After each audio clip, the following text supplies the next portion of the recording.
Hello नमस्कार friends, मानवेज Rohit Singh. You are watching my official YouTube channel battle for SSC for better preparations. और इस video में हम बात करने जा रहे हैं कि आप कैसे फाइनल मेरिट लेकर आप एक अध्यापक बन सकते हैं। जैसे कि आप लोग जानते हो कि अध्यापक बनने के लिए सबसे पहले आपको किसी भी स्टेट का टीईटी क्लियर करना होता है, जिसे टेट बोलते हैं।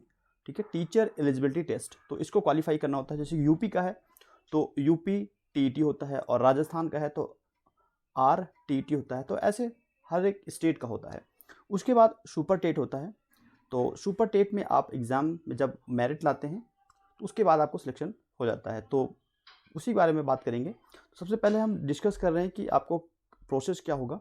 देखिए, सुपर टेट का जो एग्ज़ाम होता है वो 150 मार्क्स का होता है, आप लोग सभी जानते हो। तो कैसे हम उसका फाइनल मेरिट बनाएंगे, और हमें पता भी होना चाहिए कि हमारा टारगेट क्या है, हमें सुपर टेट में कितने मार्क्स लाना है, तो वो भी हमें पता होना चाहिए। तो इसके लिए सबसे पहले आपको एकेडमिक कैसे निकालते हैं, उसका फाइनल गुणांक कैसे निकालते हैं, वो सब हम डिस्कस करेंगे इस वीडियो में।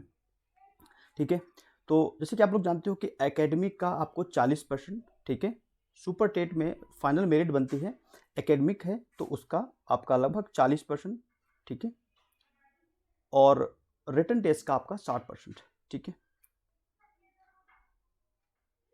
Okay, wait just minute.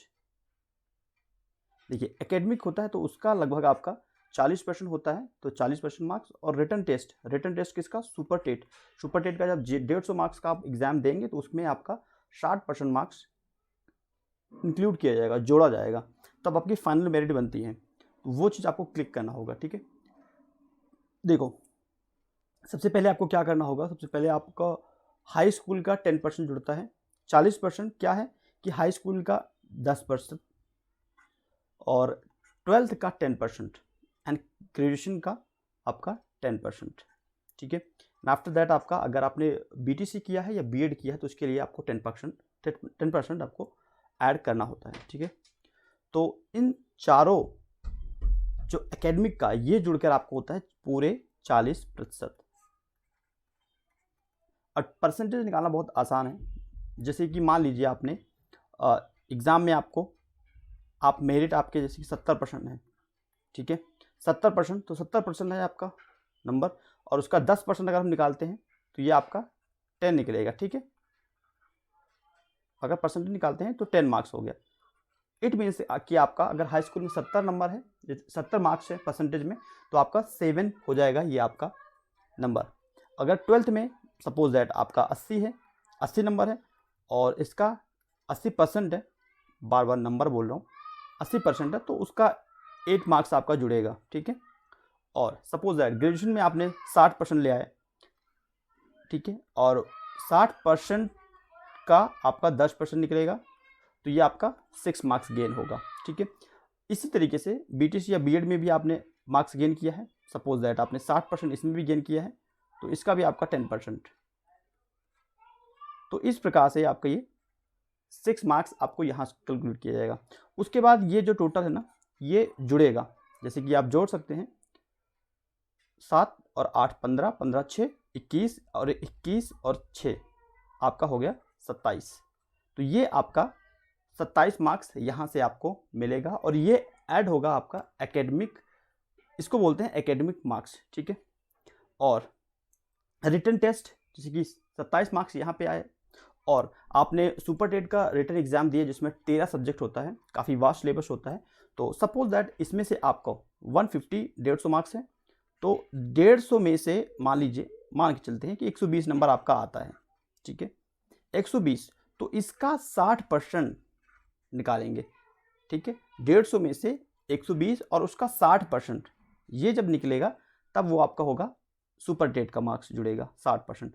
तो आइए इसको निकालते हैं। देखिए, जैसे 0 से 0 कैंसलेट करते हैं, 15 से 4, 15 चौको 60, और 12 चौक 48, तो ये आया आपका 48 मार्क्स।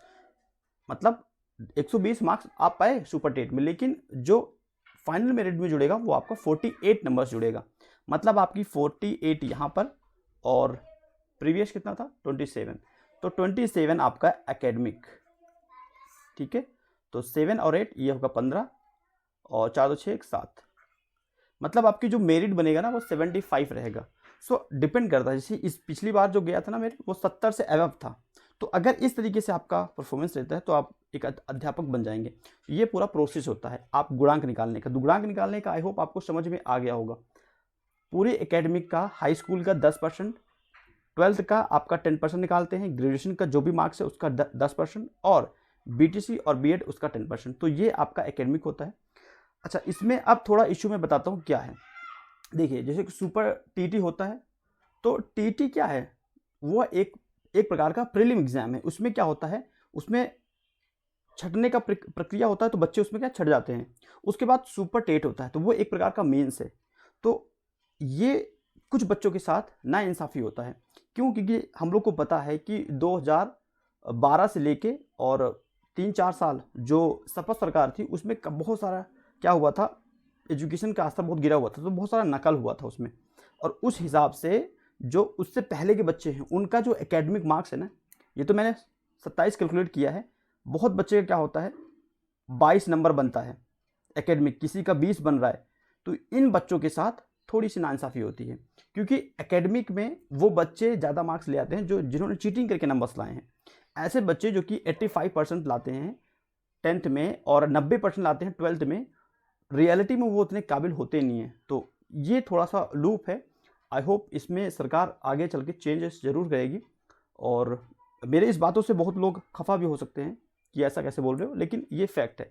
तो आई होप आपको समझ में आ गया होगा कि कैसे आप गुणांक निकालते हैं और फाइनल मेरिट में आपको कितने नंबर्स लाने हैं। तो अगर आपको मान लीजिए सपोज दैट कि अगर आपका ये फाइनल गुणांक आपका 24 ही है, एकेडमिक आपका 24 बन रहा है, तो आप एक चीज़ समझ सकते हैं कि अगर आप कट ऑफ प्रीवियस देखिए, अगर कट ऑफ ऊपर है तो आपको 150 में से कम से कम 130 नंबर या 140 नंबर लाना होगा। हालांकि ये बिल्कुल आसान नहीं है। इसीलिए मैं कह रहा हूँ कि अगर आपका एकेडमिक कम है, एकेडमिक में आपका कम है, तो आप कहीं ना कहीं सफ़र करेंगे सुपर टीटी के एग्जामिनेशंस में। तो यही एक प्रक्रिया है। और वीडियो आपको कैसा लगा, कुछ सुझाव कुछ सलाह दे सकते हैं। And thank you for watching this video. Next video फिर से मिलते हैं, तब तक